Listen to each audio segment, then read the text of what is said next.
मग या ठिकाणी श्रीच्या दर्शनाची वेळ 20 मिनिटं म्हटलेली आहे आणि म्हणून मी श्रीमुख दर्शन न घेता एक हे दर्शन घेत आहो, महादर्शन घेत आहो आणि तुझ्या चांगलं आयुष्य मागणी करत आहो.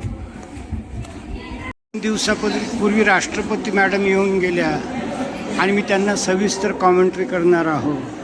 तर असं हे जे पावन क्षेत्र आहे, देव भारताचं कल्याण करो हीच गजानन महाराज चरणी प्रार्थना. भक्तांची गर्दी आणि भक्तमय वातावरण, त्या हॉलमधून त्या हॉलमध्ये जात आहोत.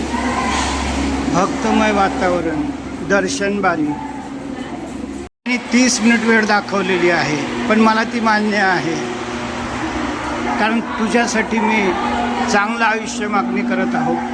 ही दर्शन बारी, या ठिकाणी उपचार केंद्र सुद्धा आहे. या ठिकाणी प्रसाधनला जाऊ शकतात, पास घ्या आणि जा असं म्हणतात. दर्शन बारी.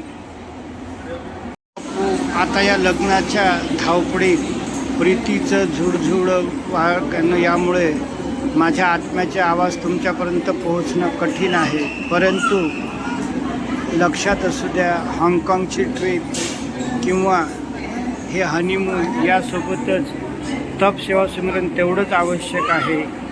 आणि म्हणून तुम्ही सुखानं चांगला संसार करण्यासाठी ही जी तप सेवा सिमरनची दिनचर्या आहे तिचं पालन करा आणि आपलं कुटुंब चांगलं करा. ही तुम्हाला शुभेच्छा. जावई बापू, आज या बत्जड समाजाच्या भावना बोथट झालेल्या आहेत आणि म्हणूनच आपण 150 वर्ष गुलामी भोगलेली आहे. आतासुद्धा देश स्वतंत्र करताना फक्त नंदी बैलावर का लग्नात या, खा आणि मुक्यासारखे निघून जा. वास्तविक आदिमानवांपासून ही जी परंपरा होती की जन्म मृत्यू अशा समयी या आणि विचारांचं देवाणघेवाण करा. तर जेव्हा दुर्भाग्यानं तुमची पावलं फर्टिलिटी सेंटर किंवा इकडे जातील, तेव्हा पहिल्यांदा तप सेवा सुमिरन जीवनात आणा आणि मग जीवनाचा एक खरा अर्थ समजून घ्या.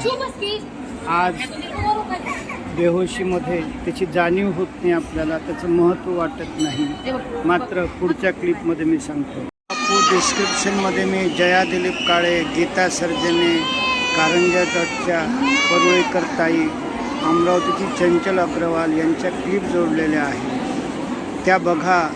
आणि गायनिक क्षेत्रात जे महान यश आहे तप सेवा सिमरनचं ते लक्षात घ्या. तिनं विडिशाची जी दिग्पाल सिंग मॅडम आहे तिच्या क्लिप जोडलेल्या आहेत आणि त्याचा अर्थ लक्षात घ्या आणि आपलं कौटुंबिक, वैवाहिक आणि सांसारिक जीवन सुखी, समृद्ध आणि चांगलं करा. आणि बज्जड समाज 150 वर्ष गुलामगिरी भोगत राहिला, मात्र जे मूठभर होते ते स्वतःचं बलिदान करत गेले आणि ह्या देशाला जागृत करत गेले. तसंच आम्हाला आता 1947पर्यंत नॉर्मल डिलिव्हरी आणि मजबूत बाळ हे धोरण यशस्वी करून दाखवायचं आहे आणि ती लिंकसुद्धा मी डिस्क्रिप्शनमध्ये दिली.